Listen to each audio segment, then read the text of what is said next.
Здравейте. Hello, everyone. We are on an indie streak, apparently. I'm probably the least competent person to talk about indie games, since I've done 13 of them as non-indie. But we also did one indie game, so I can tell you a lot about what's the difference between doing a game as an indie and doing a game as a non-indie. Haemimont Games has been, and this is the story of Victor Vran, which is our indie game that we did. Haemimont Games being around for a long time. The very, very first team gathered around 20 years ago now. And we've done, until now, 14 full titles, numerous expansions. Probably we're best known for Tropico, Victor Vran, which is the game I'm talking about, and Surviving Mars, which is the next game that we're creating. And the biggest question that you should ask yourself whenever you're doing something, whether it's getting up in the morning or creating a game, it's why. That's the most important question, and I first want to ask why I'm telling even this story. I think it was very, we got a lot of experience out of it, and hopefully by telling the story, you will not have to repeat all the things that we learned. You know, experience is what you get when you don't get what you want. So you can get this experience a little bit for free from us.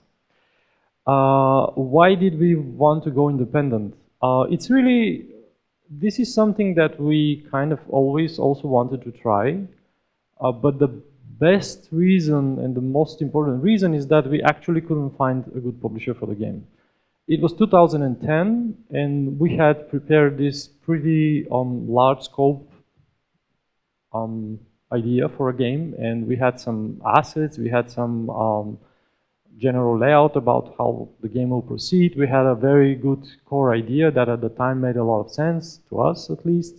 And then we went out to try different publishers, and we could find a publisher. As I said, maybe we could find a bad one, but we didn't want to sort of doom the project and go with less than optimal circumstances.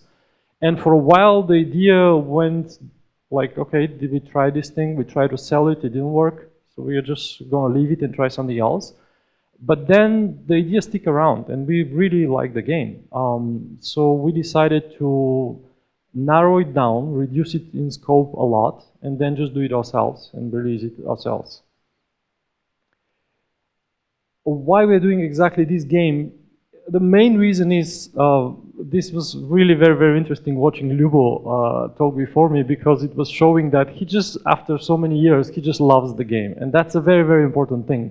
Because if you don't love your game, you're not even sure that anybody in this world loves it. If you love it, you're at least sure that there is one person that loves it. So this is a very, very important thing. There will be a lot of ups and downs in the development. There will be times where you will want to wake up on another planet, and because the situation is so hard that it's very, very hard to cope with, and the love of your game will keep you moving forward. So it's very, very important to pick a project that you actually care about and care about in the long term. And the next question is, why exactly Victor Vran should exist? That's the hardest question that you can ask about any game. What is the reason? What is this game giving people that they can't possibly find otherwise? What is this experience or this advice or this, I don't know, fun that they cannot possibly get? What is it giving them? And this is something that every single game should have, because this is what makes a difference between a game that people are interested in, maybe not as many as you would like, but still there is a core group that really finds its answer in the game. It finds something that it's looking for in your game, and a game that is practically a copycat, and it's not providing anything new to anybody. And that's a very, very hard question to answer, partly because there is literally tens of thousands of people who wake up every morning, very intelligent people, all over the world, very experienced, some of them, that are thinking exactly the same thing. What can I possibly do that hasn't been done before? What can I offer to my audience that hasn't been done before, and how I can present what I think will be fun and a good game in a way that attracts my audience. And so this is the first lesson that we got. We need an USP, and this is a little bit different than when you're working with a publisher, because usually the publisher is simply not backing a project that they don't think have USP. And once they back a project, then it's more or less a done thing for you. They consider this project to be good enough to be funded, so you just go in and do the game, and that's something that they care of. And if there is any risk related to the funding of the project, then it's their risk. More or less, you have to do the best game possible within those constraints that they have agreed on initially. So that's that. When you're doing an indie game, though, you really need to have a very good answer why exactly you're doing this game. So the idea that we came up with back in the time was to make Diablo on consoles. And you probably already have a pretty good idea how that went. Our USP was to make Diablo on consoles. Diablo 3 was announced 2 years prior. And because this was an indie game, our initial idea was that we were going to make the game for about 1.5 years. And knowing Blizzard, we thought like, okay, that's a pretty good time. Blizzard pretty much hasn't released anything for less than 3-4 years, so we should be fine. We can even release before Diablo 3 and be present on consoles. And back in the day, Diablo was announced only on PC. However, being our indie game, we still had to make money, so we kept working on other products meanwhile, and kept working on the game. So it took us way, way longer than the initial idea. So what was a very good USP for a product developed with a publisher turned out to be not so good considering our time frame. In 2012, Diablo went out. We even haven't announced the game. In 2013, Diablo early in the year announced the console version, and later in the year delivered console version, which is a first for Blizzard. They don't do that fast. But this time they did. So we were completely out of our USP. That was simply not making any sense to anybody anymore. So the lesson that we got there was that you shouldn't stick to your wrong ideas. It's very, very hard to distinguish between the effort that you need to put in your idea and to make it work, and to recognize where the actual core idea is simply not working. But this is a very, very important skill to have. If your idea is not working, just cut it and move on. Because the longer you persist in working and putting effort into that, the more you will suffer later. And we had a lot of bad ideas about the game. I just have a few examples here. It was 2013, and we were going to Gamescom and going to announce Victor Vran. And we knew that we couldn't say it's Diablo on consoles for the simple reason that there was Diablo on consoles already, so people can play that. We had to come up really fast with an idea. As I said, meanwhile, we were working on other projects, so we couldn't really focus on exactly this problem. And literally a few weeks before Gamescom, we decided that we will have this subtitle, The Game You Make. And we will actually ask our audience about specific game features, about specific paths that the game will take, about whether the skill system will work this way or that way, and then have this voting, and in general involve the people in making the game. And this will be its very unique thing, that people will be able to actually take part in the development. And we had all these images with Victor Vran, and then underneath the game you make, and everything ready. And I went to Gamescom, and I started talking to people about it. It was good that I didn't talk to journalists first. So there was no official announcement. But while I was talking to different people, they told me a little bit how that audience thing works, which we haven't actually done before. And what they told me, more or less, was that this was a very, very bad idea.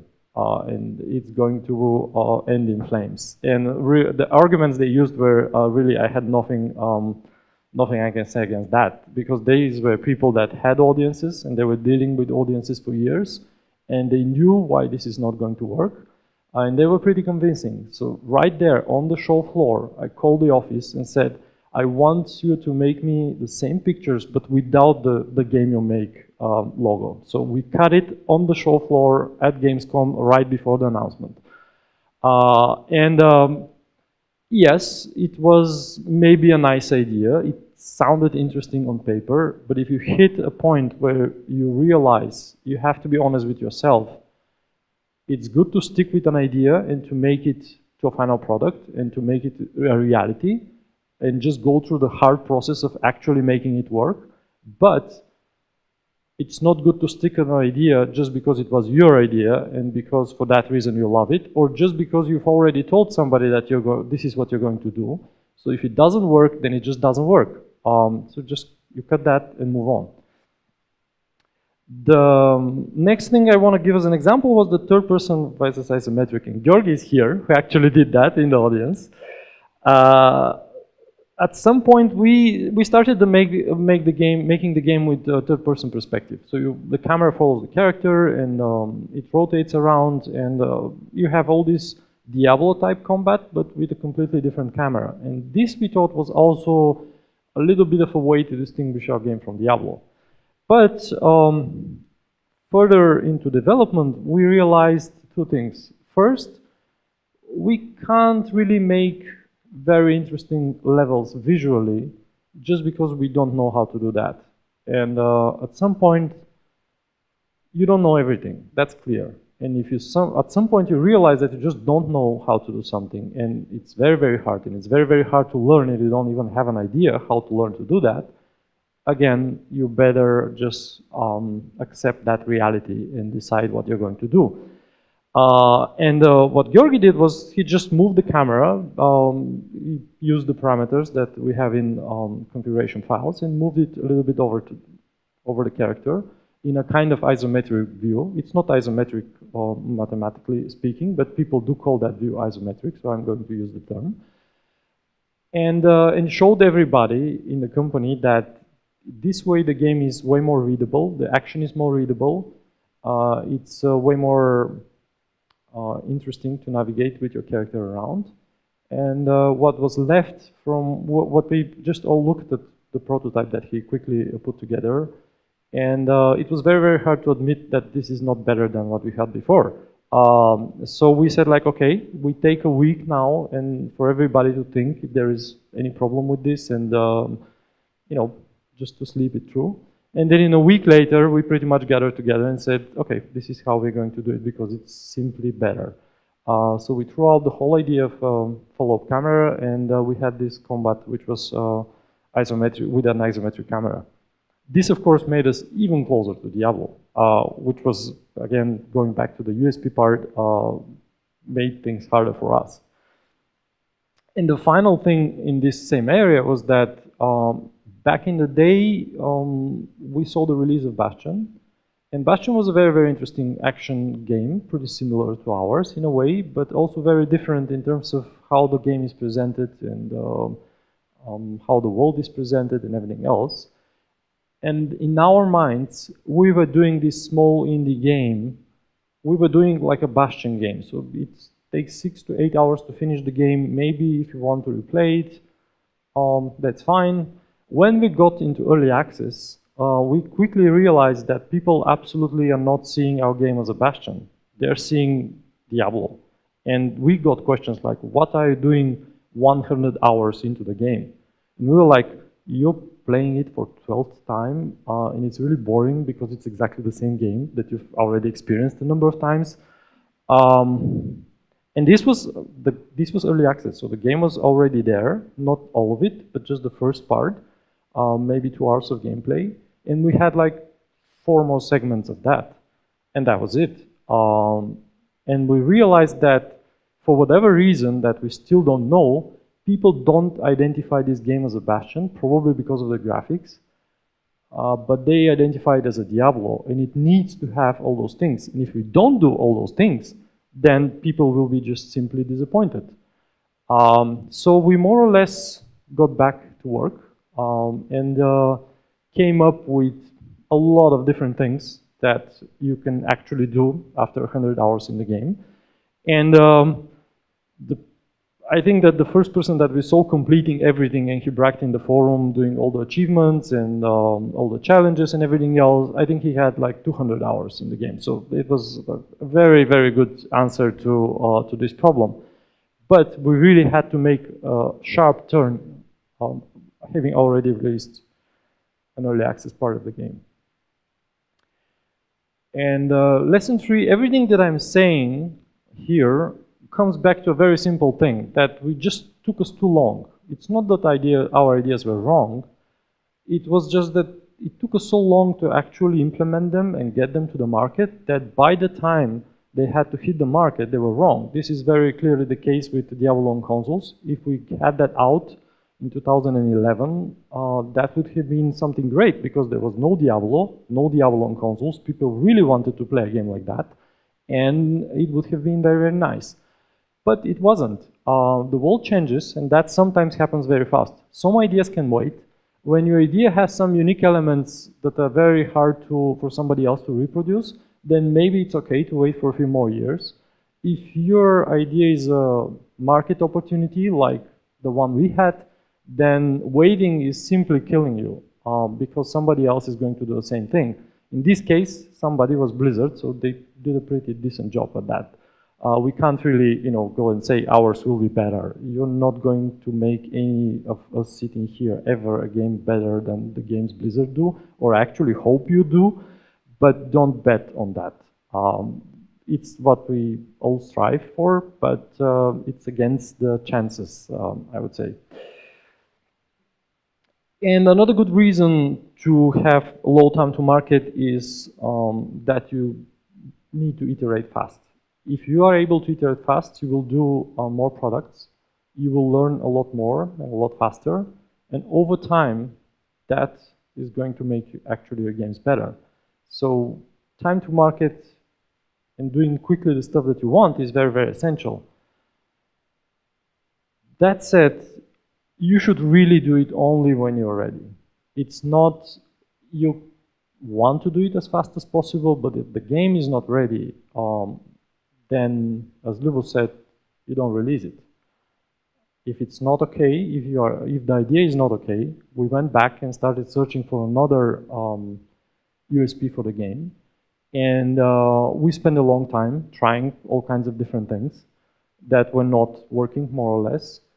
And it took us literally a year to come up with what we had as an idea to do something with the band Motorhead.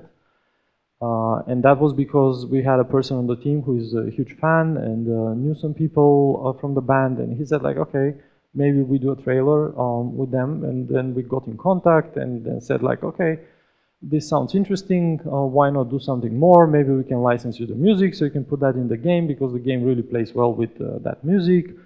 And then we started throwing around ideas like, why don't we make some stuff in the game related to that music? Because it can't really be only the Motorhead music. We needed to have a different style as well. So this is something that evolved pretty much. And getting that evolution from the idea to actually having a contract and being able to say that, okay, we are going to have something with Motorhead, took us about a year of time that we just constantly went back and forth with the Motorhead management. And the thing that we actually found to be our unique selling point was the action gameplay, which nobody really designed to be that way. But we were playing the game and tweaking it and doing it in the best possible way that we think it should work. And over time, we just noticed that our game is a lot more action oriented. The pacing is way faster. You're moving with your character a lot around because there are a lot of area effects that if you don't avoid, then things become pretty hard for you. So this kind of emerged from the game, and what we did was that we noticed that and decided that, okay, this is something worth pursuing. And we turned that to 11 afterwards. So we said like, okay, this game is about being very much action oriented, so we're going to make this action gameplay where you're not going to stay in one place and you're not going to be looking away from your monitor, left-clicking the enemies and they just die and you don't even need to look at what's going on. And this is how actually we found our USP. Nobody really wake up one morning and said like, or a group of people decided in a room that, okay, there is this space that isn't taken. No, we just looked at the game that we were making while keep making it, and it emerged from there. A little bit about the announcement. In 2013 at Gamescom, as I said, we sort of tried to announce the game.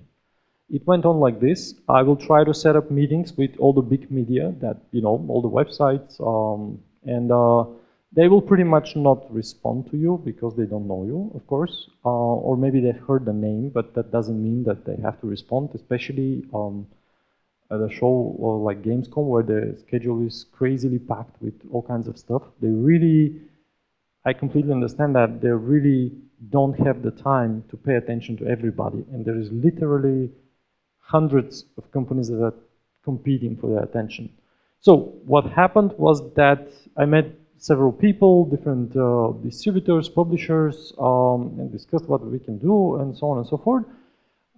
And the only publication that we ever got was in Joystick about the announcement of the game. And the reason was, it wasn't because Joystick all of a sudden liked us, but the previous year, without really wanting to do it, I announced Tropico 5 through Joystick. And the way this worked was that the guy that's working at Joystick was a huge fan of Tropico. And we were talking about another game back in the day, Omerta, that we were just about to release.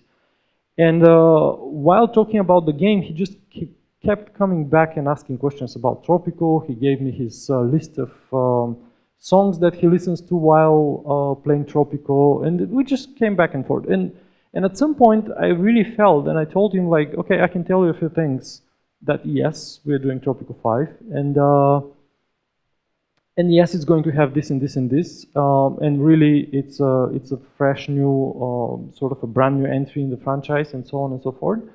And I had the impression, and I think that I've made that clear, that this is only between us. But when you're talking to journalists, there is nothing off the record. So the moment I get out, he gets out of the meeting, he just types quickly news on Joystick, like Tropico 5 is in development and blah, blah, blah. And we, on the car back to the hotel, I get a call from the publisher who's saying like, why did you announce Tropico 5 ahead of schedule? And that was a really tough call to, you know, take, because I didn't really, but then I did because the news item was there. But anyways, he more or less owed me one on that. So he came in 2013 when I asked him, and he wrote a news item about Joystick, in Joystick about Victor Vran. Then a year later, we were announcing Motorhead, and we thought like, okay, this is Motorhead, and nobody's really doing those kind of games, and there is a very good reason for that, where you license a band and put that into a game and make a game all about this band. And funny enough, only Joystick showed up again. So we had a personal friend, but that was just one friend. And of course, a few news sites will copy that news. So it kind of went over here and there. But that was really not the way we thought it will work. And we thought that we had some news, actual news, that people will be interested in. And maybe people would have been interested, but nobody gave them the chance because nobody published it. Which brings us back to the lesson 5. It's all about the connection you have with people. It's not about the news. It's not about your great idea and how great it is. And maybe your idea is really great, and when people play the game, they will be really excited, but the game is not yet ready. So you can't really rely on that. And so you really need to make connections with people. And that means not just with media, but also in the business world and everywhere else. So use all your chances to just connect with people. So next time you call, they know who you are. Oh, this is the guy that I announced his game, despite he telling me not to. Okay, I will at least answer his email and maybe show up at the meeting. So the launch. Launch went like this. We had our early access in 2015, and it was pretty much okay. We got enough players, around 10,000, that were playing the game, giving us feedback, and it was going very, very well. And all of a sudden, we read this article from the guy who is developing GameSpy, and who wrote that there is only one launch of your game, and that's the first launch. And the fact that you've launched on early access doesn't mean that you're going to get a second launch. There is no second launch, because the reason you're getting any attention at Steam is because Steam is giving you this 1 million exposures when you release your game. And this is where the attention comes from, because afterwards your game will be buried in a library of 10,000 different games, and because nobody knows the name, they will not be searching for it, and they will never ever see it. So when you click the button, this is release, Steam is not giving you another million views, because then everybody will be doing an early access and then actual release. It's just doing nothing. It's just flipping, saying like flipping the state. It's released, and that's that. And this was really tough news, because we really hoped for a lot more than 10,000+ players. And we did all these changes, changed the entire gameplay, made the game play for about, let's say, 40 hours core game, and have stuff to do up to 200 hours, and did a lot of production because of that and everything, knowing the entire time between February and July that we are actually throwing this in, doing the game, but that nobody will be actually playing, because we had our launch, and that was that. And in July, it was, I think, 24th, we hit the release button, and it was Friday, so we went on this company retreat in the mountains for the entire weekend, and I didn't open the stats at all. I didn't look how the game is selling at all. We had no idea throughout the whole party. We decided that we're just going to throw the party because we did a good job, and that's it. We don't look at the numbers, we don't care. We got back and we had like, I don't know, I think 50,000 more copies sold during the weekend, so it was really a proper second launch. If I have to tell you how that happened, I have no idea. We tried to make as much impact as possible, to reach as many people as possible, to do the best game possible, but really I can't tell you why our game had a proper second launch. And I was telling this story about the launches in early 2017 at an event in London, which we were doing with a cooperation with our publisher there, about the PS4, Xbox One release of the game, together with the expansions related to Motorhead. And I was telling this entire story and telling them that we are preparing now for our third launch, which actually happened in June. So we managed to somehow make 3 launches of the game. We don't know exactly what the form, the idea is, how to proceed with that, but we did manage to have 3 launches. So not all the wisdom that's around is really applies to most of the cases. So your case might be a little bit different, even though you may not why. And another lesson is that marketing your game is very, very tough. We think that we have a game that people enjoy. We have more than 90% approval rating on Steam, so people who play the game generally like it. We managed to get a mention on Kotaku, Kriparian played the game, Total Biscuit wrote a review, so we thought like, okay, we have it. This is the crown of the 3 big ones. And also for the final launch, we got a lot of previews and reviews for the console version. They were all very, very positive. And we got different publishers to work with as a co-publishing partners, Eurovideo for the PC version and the PC launch, and Wired Productions for the console launch. We have a lot of players on Steam who have commented on the game, what they like, what they don't like, and we've read all those reviews that they left there. And we still don't know, years later, how to communicate and explain what is good about this game in such a way that people will understand it before playing the game. Because when they play the game, they tend to like it, but that's after. And this has been also something that we've cooperated with a number of PR agencies and whatnot. So a lot of people have tried to actually solve that problem, and we still haven't. Another very simple lesson is that just the price that you see on Steam is that's simply one random number. This is not the price you're selling your game at, because the sales curve looks like this. It's a flat line, like the person dying in the emergency room. And then all of a sudden there's like beep! And this is the sale, the summer sale of Steam. And then there's the flat line, like beep, and then beep! This is the autumn sale of Steam. So essentially you're selling the game only with discount, which varies from 25 to 50 to 75 to 85 to 90% sometimes. So the price that you have really has nothing to do with the price that you're setting the game at. Also in sometimes pretty big markets like China, the price is typically twice lower. In Russia, it's even more. So the price that you generally see of a product is just a random number. Don't try to multiply the units by the price, because that's not how it actually works, and be prepared for that. Final lesson for us is that we are not a publisher. We did what a publisher should be doing, and we understood that this is not what we're game developers, and we like being game developers. Yes, we can create that business-wise, we can create that unit and support it and everything else, but that's not what we really like, and that's not why we are in game development. And that was a big takeaway from this project, that we tried to become a publisher and we didn't like it.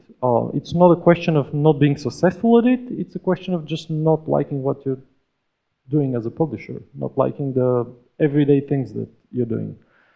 Also, being a publisher is not just about providing the money, accepting the risk. That's far from it. Publishers are doing a lot of different things.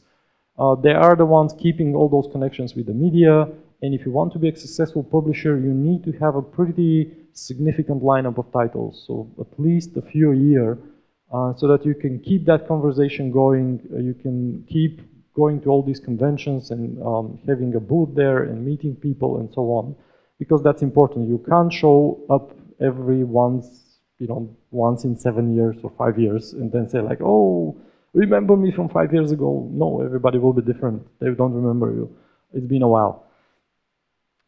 So there is a very good reason publishers exist. And the final lesson is that working on games is very interesting, I would say, after so many years. And also very, very rewarding, because in a number of cases in this game and also in our other games, we have hit so many interesting questions that we had to wrestle initially, and then we still don't know the answers to. Like, was the original idea doing a Diablo on consoles worth it at all? Was that a good idea, or maybe it would have been better if we just persisted and done that? We don't know, because you can't really try those. And even in hindsight, we don't know. We still don't know whether that was a good call to cut that or not cut it. Was involving Motorhead a good idea at all? Did that bring us, a lot of exposure, or aside from providing our personal, the chance to work with the band and to do something with them, outside of that, did that do any good for the game? Even considering how it impacted gameplay and the things we did. What is that all those 500,000 players that we have enjoying the game? We read all those reviews, but they're different.